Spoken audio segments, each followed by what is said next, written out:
اوعى تعمل كده لو لسعك قنديل. في 3 حاجات لو عملتهم ممكن الموضوع يتفاقم واللسعة دي تزيد ويحصل فيها مشاكل. هاقولهم لك في آخر الحلقة، بس مبدئيًا كده، يعني إيه لسعة قنديل؟ لازم نفهم. لسعة القنديل عبارة عن مادة كاوية لمّا هو بيلامس جسمك بيفرزها وهي بتعمل نوع من أنواع الحرق والألم الشديد. طب الألم الشديد ده ليه؟ لأن طبقة الجلد دي مليانة أعصاب ومليانة تغذية دموية، فالألم فيها بيكون بزيادة شوية.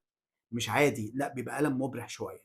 طيب مبدئيًا كده لمّا هو لسعك سيادتك هتبدأ إزاي؟ مبدئيًا تجيب خَل الطعام، الخَل العادي اللي إحنا موجود في مطبخنا كُلّنا ده، بتكُب خَل الطعام على مكان اللسعة لمدة 30 ثانية، تمام؟ بعد كده لازم تفهم إن في أجزاء من جسم القنديل ملتصقة بجسمك اللي هي المجسات. المجسات دي اللي هي الأجزاء اللي هو سابها على جسمك. هتمسك بطاقة الATM بتاعتك البلاستيكية دي كده وبشويش تروح جاي ماشي عليها مرة أو 2. بعد كده تحط إيديك مكان اللسعة يعني تحت المَيّة السخنة من 40 ل45 درجة لمدة على الأقل 10 دقايق. ليه؟ عشان الحاجات دي تتشال تمامًا، وبكده يبقى إحنا لطّفنا وعملنا الإسعاف الأولي. بعد كده المفترض إن أنا بقى هادوّر على كريم في حاجة اسمها hydrocortisone عشان يهدّي شوية من الالتهابات اللي وارد إن هي تحصل بعد اللسعة ديّة ويخفف لك الألم شوية. قُلت لك بقى اوعى تعمل كده، اوعى تعمل إيه؟ بُص يا سيدي، موضوع إنك تحطها تحت مَيّة عادية من الحنفية، مَيّة باردة عادية كده، الكلام ده غلط جدًا، لإن ده بيزوّد الالتهابات وهيفاقم المشكلة، هيزوّدها.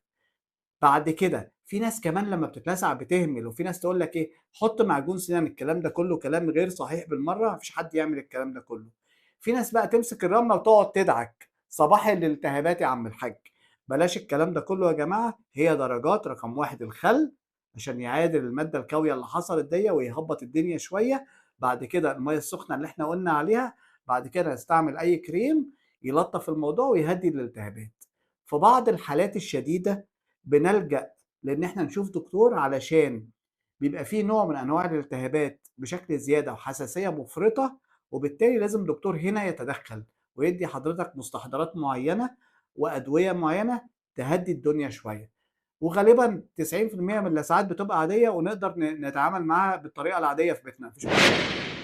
ربنا يمتعكم بالصحة والعافية ومصيف سعيد علينا جميعًا إن شاء الله. دكتور محمد حسنين، استشاري التغذية العلاجية. الجيلي فيش ده اللي أنا كنت شُفته في الغردقة وكنت باجري منه، إمم. في مادة هو حطّها أفرزها على جلدِك، وفي نفس الوقت في بواقي من الbody بتاع القنديل. المجسات دي بقية جسم القنديل اللي على جسمِك، فأنتِ بتشيليها ببتاعة البلاستيك دي إمم، الATM. إمم، فأنتِ هنا بتشتغلي بطريقتين.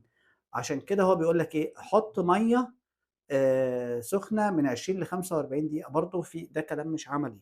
مش عملي ده كلام مش عملي. أنت إمم. بتعمل إيه، أنت هتحط خل وهتحطه تصُبّه لمدة 30 ثانية. بعد الله! كده جميل. بعد كده تستعمل بطاقة الATM عشان تعمل كده مثلًا تشيل بقية جسم القنديل اللي لسه كان موجود عليك. ماشي. بعد كده حُطّها درجة حرارة المَيّة إمم. السخنة يعني لمدة كاتب هنا عندِك 20 دقيقة. ماشي، مين اللي ناخد دي. هيفضل حاطط أنا هافضّي السخان وبعدين هو أنا في مصيف والكلام ده مش متاح يعني. إمم، إمم، إمم. واخدة بالِك؟ وبعدين استخدم مرهم بقى مرطب أو حاجة فيها هيدروكورتيزون علشان تقلل ده الالتهابات ده اللي مضاد كده. لأ، هو مش مضاد. أُمّال إيه؟ الهيدروكورتيزون ده حاجة ترطيب بس بتحتوي على كورتيزون عشان تحجّم الالتهاب.